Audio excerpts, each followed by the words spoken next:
قرآن کریم کے اللہ پاک فرمائیں یا ایھا الذین آمنوا ادخلوا فی السلم کافہ، اے مومنانو تاسو په دین اسلام کې پورا داخل شئ. رسول الله صلی الله علیه وسلم داخلي او د توحید نه واخله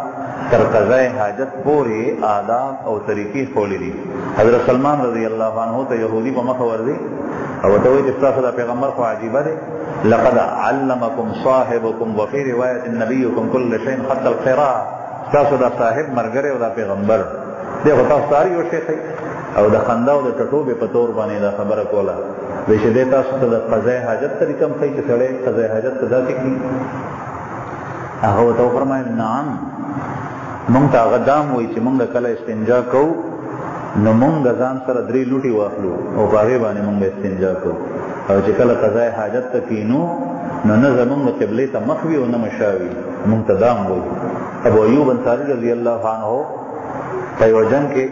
د رومیانو سره چې جنګ ته تللی نو شام ته چې لاړل نو آلته کې رومیانو بیت الخلاګانې جوړې کړې وې مراحیز او هغه مخ په قبله وي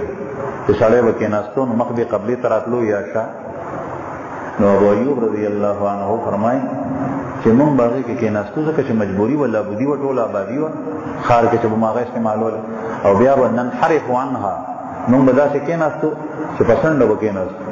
دا ځان به مو تاو کړو چې قبلې ته مو مخ او شا نه راشي. ونستغفر الله، او دې سره سره به مو د الله جل شانو نه استغفار وستو چې یا الله که بیا هم رانه څه کوتاهي شوي نو چې معاف مو کړي. دې ته وایي دین. صحابو د رسول الله صلی الله علیه وسلم هغه دین پوره نقشه امت ته را رسولي. الله جل شانه دې